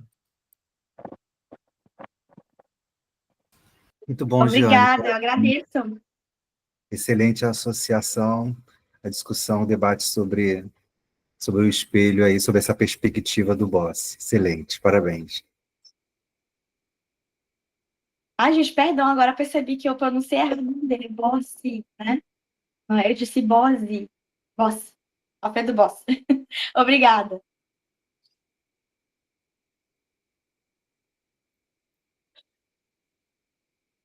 Gente, né, temos aí já 1h30 de encontro. A nossa previsão é sempre essa, de 1h30 de encontro. Eu costumo dizer assim que nós temos sempre flexibilidade, né? Então a gente determina 1h30 padrão para o encontro, mas a gente sempre tem uma margem de mais meia hora, às vezes até um pouco mais, a gente pega 2 horas, 2h30, né? De encontro e sem problema, assim, né? Mas eu acho que a gente já fez uma discussão hoje bastante rica. Se tiver alguma das questões aqui desse questionário, né, que vocês queiram ainda, né, trazer, né, assim, se tem alguma que te chamou mais atenção, que a gente ainda não tocou, vocês fiquem à vontade, né? Mas, assim, eu acho que a gente acabou comentando, assim, muitas das coisas que já estavam aí no, no questionário, né? A gente falou sobre essa questão da alma exterior, né? A gente falou sobre essa experiência contemporânea da identidade nas redes sociais, né? Que as pessoas têm muita expectativa de validação externa, né? Por links, por seguidores, né? Então, acho que esse conto ele acaba tocando um pouco nisso, né? Então, existe um processo aí do Jacobino em que o alferes eliminou o homem, né? Acho que a gente conversou um pouco sobre isso. Mas se tiver alguma coisa que vocês queiram acrescentar para o encontro de hoje, estou aqui aberto, né? Eu gosto de ouvir vocês, gosto de aprender, gente. Assim, eu acho que o grande barato é esse, sabe? Assim, tá aqui e, sabe, se conectar, né? Fidelis, por favor. Não, eu só gostaria de fazer umas considerações finais, e exatamente sobre uma pergunta sua, não me lembro o número agora, que fala sobre se essa teoria psicológica ela seria válida, né, ou se é apenas uma forma da gente avaliar, deixa eu ver aqui, a teoria das duas almas, né, ou seria apenas uma metáfora para a dependência da aprovação social. E eu acho assim, pensando sobre esse tema da primeira leitura que eu fiz, agora a releitura, eu acho que ela de certa forma, ela se valida pelas próprias experiências que nós temos de pessoas que a gente conhece e que precisam desse amuleto para demonstrar esse outro lado, né? Por exemplo, eu vejo muito isso com cargos, né? As pessoas, às vezes, quando assumem determinado cargo, assumem também uma personalidade completamente diferente de quando ela era sua colega, né? E eu acho que tem outros tópicos também da vida social, por exemplo, a questão da própria bebida em si, né? Eu acho que ela mostra um outro lado de uma pessoa, só que é diferente dessa história, um pouquinho, bebida é um estimulante, né? E, nesse caso, o estimulante é meio que social, né? No caso do elogio das pessoas, que o cara passa a gostar daquela situação, né? Então, essa validação, eu acho que ela poderia ser considerada, né? Aliás, acho que as duas propostas que você faz aí, Marcelo, são válidas, né? Essa questão de ser uma coisa de dependência da aprovação social, ok, e para essa teoria ser válida, eu acho que ela precisa ter algo de científico, né? Isso, a princípio, eu acho que o Machado não se aprofundou para tanto, né?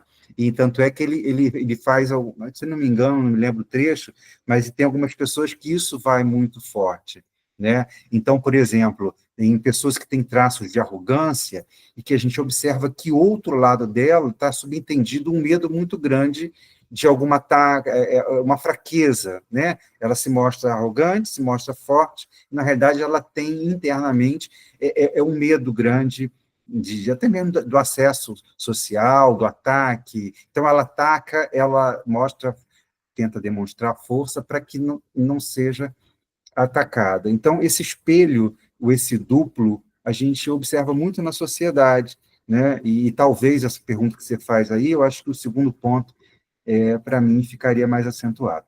Mas agradecer a oportunidade de rever e falar, trocar essas informações com vocês aí sobre o duplo, sobre o espelho. Foi muito bacana. Obrigado. Muito obrigado, Fidelis. Muito obrigado. Você estava falando, eu estava pensando em algumas coisas, né? Tem uma... acho que vocês já ouviram falar, né, da psicologia comportamental, né? E aí, assim, a psicologia comportamental, ela foi se desenvolvendo, né, em várias ondas, né? Então, você tem... As pessoas hoje é muito famosa a terapia de cognitivo-comportamental, né, TCC, né? Mas já tem uma nova fase, né, de terapias comportamentais, né, que é uma delas, aí uma nova fase chama terapias contextuais, e uma delas, que é a que eu mais gosto e me interesso, chama terapia de aceitação e compromisso, ACT, terapia de aceitação e compromisso. E aí o objetivo dessa abordagem é o objetivo de desenvolver nas pessoas flexibilidade psicológica. Por quê? É o reconhecimento que nós temos, assim, alguns anseios, Fidelis, nós temos alguns anseios que são humanos, demasiado humanos. Alguns anseios. Só que quando a gente sai em busca de satisfazer esses anseios, às vezes a gente faz isso de uma maneira muito rígida, com certa rigidez psicológica. E essa rigidez, às vezes, ela é muito problemática, ela causa um sofrimento, ela causa, sabe, às vezes essa rigidez, ela provoca uma experiência mais restrita, né, da sua vida mesma, sabe? Então, vamos pegar aqui o Jacobina, né, como exemplo, né? O Jacobina, o eu dele se tornou um eu projetado, né, nessa figura dele como alferes, né? Então, o eu dele se conceituou, se fixou, se tornou rígido, né? Enrijeceu-se na figura exterior do alferes, na forma como era a sua reputação, a forma como ele era considerado ali naquele círculo social próximo, né, da casa da tia Marcolina, né? Só que a gente está dizendo aqui, na nossa discussão, a gente está dizendo que Jacobina não era só isso. Jacobina não era só esse eu externo, essa alma exterior. Jacobina era mais do que isso. Jacobina era mais do que o alferes, que eliminou o homem. Jacobina era mais do que o alferes que eliminou o homem. Uma coisa muito comum é que a gente ache que nós somos aquilo que nós pensamos, ou que nós somos aquilo que nós sentimos, as nossas emoções, né? Inclusive, a Jeane vai lembrar disso, quando a gente discutiu teve um evento bem polêmico na nossa discussão da sustentável leveza do ser, que acabou, assim, sendo um momento de muita emoção e de muito... E aí eu falei um pouco sobre isso, assim, que essas emoções, elas deveriam ser acolhidas, né?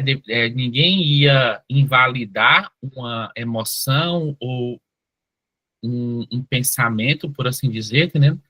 Mas que a gente poderia ter uma relação mais amena ou mais flexível com os nossos pensamentos e com as nossas emoções. Então, uma das coisas que a ACT diz, Fidelis, é que nós não somos os nossos pensamentos e nós não somos as nossas emoções. Existe um eu, que é um eu que está para além dos nossos pensamentos, existe um eu que está além das nossas emoções, existe um eu que está para além da forma como nós somos apreciados exteriormente pelo nosso entorno, pelo nosso contexto social. E esse eu, ele é um eu capaz de observar, e é um eu capaz de tomar uma certa distância, às vezes. Tipo assim, eu sei que eu penso isso, mas é o eu que pensa, é o eu que sabe que pensa, é o eu que sabe o que está sentindo, é o eu que sabe que tem essa impressão. Então, você consegue contextualizar. Você está pegando mais ou menos a ideia? Então, eu acho que uma obra dessa, do Machado, ele nos ajuda nesse sentido.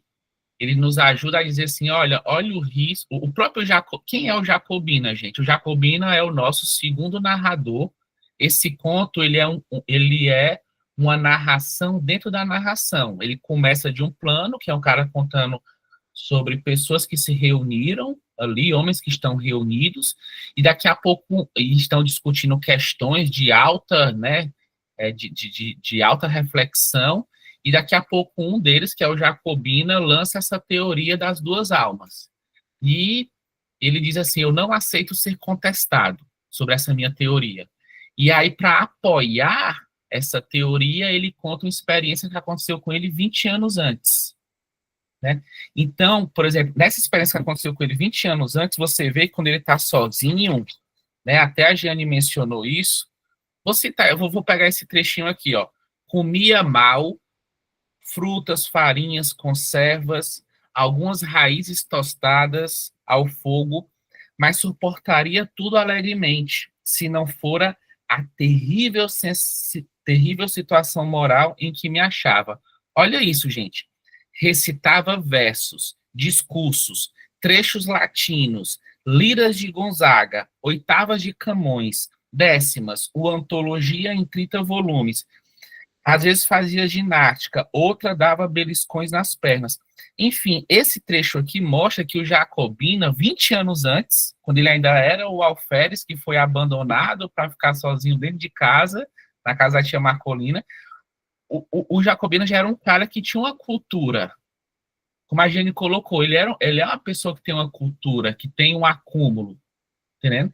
Então, assim, ele está contando isso já a partir de uma certa distância. Olha o que é que aconteceu comigo lá no passado. O que aconteceu comigo lá no passado foi isso, né? Eu me percebi completamente dependente desse meu eu exterior. E o meu eu interior foi minguando em relação a esse eu exterior. E aí o que é que a ACT está trabalhando, Fidel? A ACT está trabalhando o seguinte, que eu nem estou reduzido, eu nem preciso estar reduzido ao meu eu exterior, e eu nem preciso estar reduzido ao meu eu interior.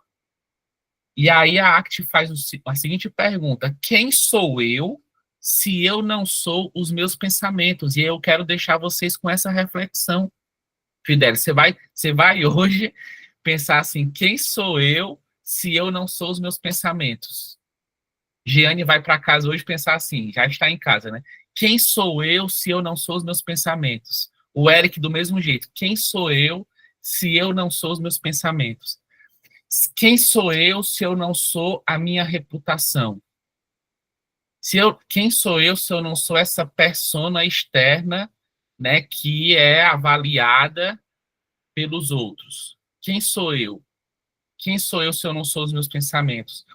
Então, assim, na hora que eu faço essa pergunta, eu não estou querendo uma resposta, eu já estou nessa pergunta abrindo uma perspectiva que é uma perspectiva em que é, eu sou, é uma perspectiva que já diz que eu sou mais do que os meus pensamentos. É uma perspectiva que já diz que eu sou mais do que determinadas emoções que eu tenho em um momento. Vocês estão pegando?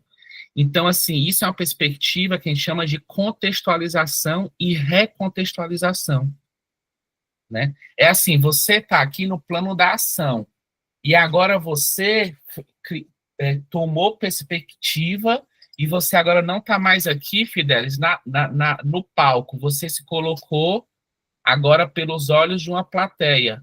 Você já fez um exercício de tomada de perspectiva, você já fez um exercício de distanciamento, você já fez um exercício que a gente chama de reflexão, que é a distância do si em relação a si mesmo, do seu eu em relação a você mesmo.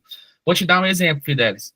Tem coisas que aconteceram contigo num certo momento e que foram terríveis. Aí você fala assim, um dia ainda vamos rir disso. Quando tu diz assim, Jeane, quando eu digo assim, um dia eu ainda vou rir disso tudo, é porque eu sei que quando eu tiver a distância necessária, nem que seja uma distância que o tempo me ofereceu, eu vou poder lidar com isso de uma maneira mais amena. Então, nessa frase, um dia vamos rir disso tudo, você já está reconhecendo que aquela tua emoção não esgota tudo que você é. Que aquela emoção, um dia você vai poder lidar com ela de uma maneira mais amena, de uma maneira até cômica, talvez. Um dia vamos rir disso tudo. Vocês estão pegando? Então, assim, se eu não sou essa minha emoção, se eu não sou os meus pensamentos, quem eu sou? Né? Então, assim, eu acho que essa teoria, que é a ACT, que é uma teoria muito moderna, hoje ela é uma teoria que ajuda muitas pessoas, Fidelis, a lidar com a questão da dor crônica. Como é que você lida com a dor crônica? Às vezes, e quando o próprio remédio já não dá conta, entendeu? E aí é uma abordagem que trabalha muito algumas questões bem interessantes. E eu acho que essa abordagem, ela se conecta muito com o que o Jacobina está oferecendo aqui, né? Então, o Machado foi um precursor dessa teoria, É, né? é, Ou, né, que estimulou o pensamento, né? no começo Porque, do, no começo do encontro eu falei que o Machado ele era alguém que lia muito filosofia, em particular a filosofia do Averroes. Ele lia muito a filosofia islâmica, né? Do Ibn Rushd, do Averroes. E lá no Alienista, a gente tem isso, né? O sujeito que se trancava na biblioteca e, sabe, parecia que o mundo dele, o mundo mais bonito dele, era o mundo que ele conseguia construir através da leitura desses clássicos antigos, né? Então, eu acredito que essa teoria das duas almas, eu acho que se alguém for fazer assim, né, uma espécie de, qual é o nome? Se alguém for traçar a genealogia dessa ideia, talvez acabe chegando ali nesses aristotélicos medievais de matriz islâmica, entendeu? Eu não duvido, eu não duvido. É que falam de uma alma exterior e uma alma interior, porque eles tinham isso, uma ideia de um intelecto ativo e um intelecto passivo. Eles tinham umas coisas assim, sabe? Umas reflexões nessa linha, sabe?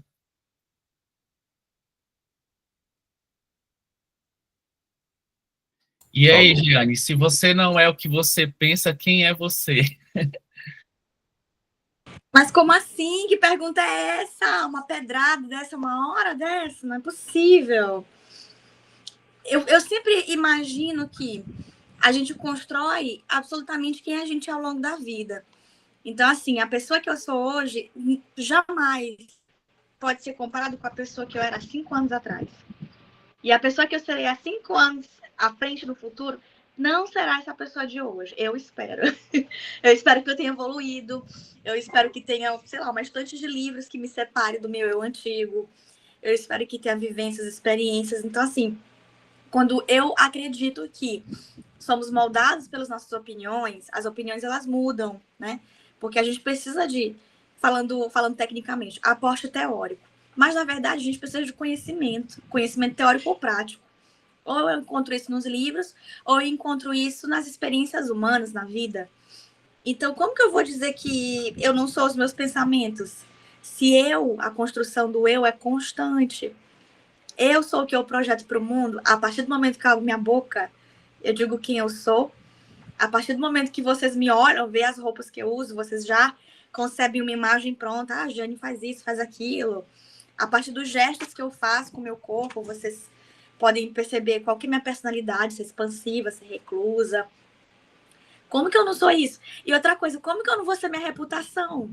Se o tempo todo a gente está performando, eu estou criando alguém, eu estou criando uma pessoa. Eu sou uma estudante hoje, eu crio uma trajetória de estudante, eu crio um Lattes. Amanhã eu vou ser o quê? Não sei. Uma professora, uma tradutora, uma desempregada? Não sei. Cadê essa reputação? E como assim, essa questão de pessoa externa? Né? Eu achei essa reflexão extraordinária. Para mim, é uma daquelas perguntas existenciais. Talvez eu nunca tenha a resposta, talvez eu construa alguma coisa, mas eu nunca vou saber na totalidade, sabe? Mas eu achei extraordinário, até grifei essa pergunta. Que grandiosidade.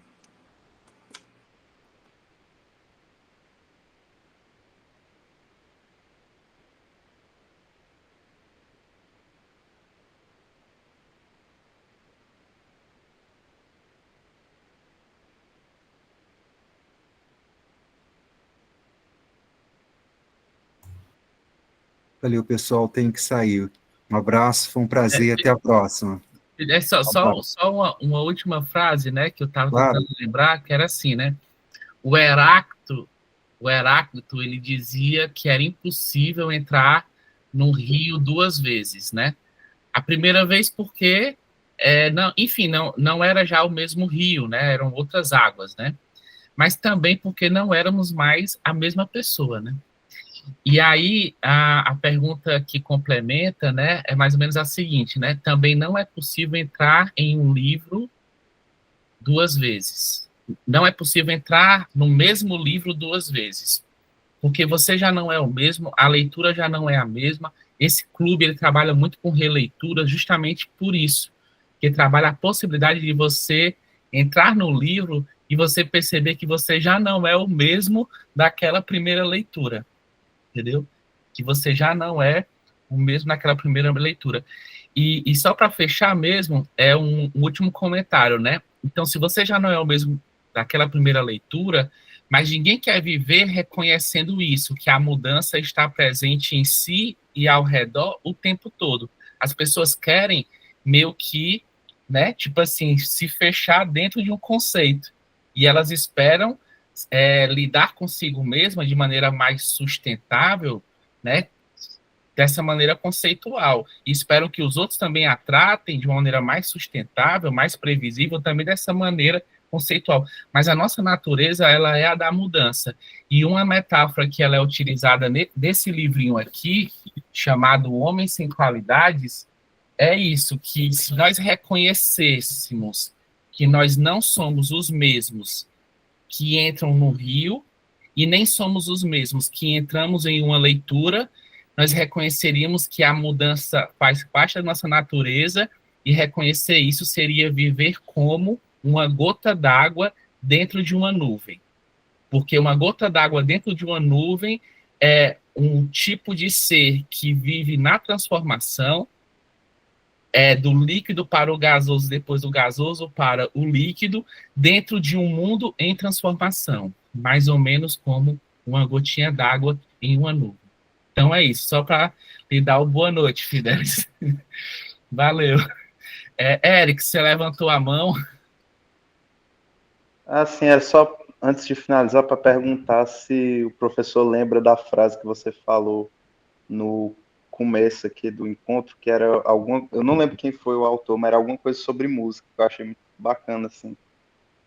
Pronto, a música é vida interior, a música é vida interior, e quem tem vida interior jamais padece de solidão. A música é vida interior, e quem tem vida interior jamais padece de solidão. Essa é uma frase de Ernest Bloch. Ernest Bloch. B-L-O-C-H. Bloch. Ernest Bloch. Eu gosto muito dessa música não, dessa frase, porque a gente pode trocar música também por literatura, né? Então, assim, literatura, o que significa literatura para a gente? Literatura significa vida interior, e quem tem vida interior jamais padece de solidão. Ou padece de solidão de uma maneira, digamos assim, mais dinâmica, mais, sabe, mais flexível, né?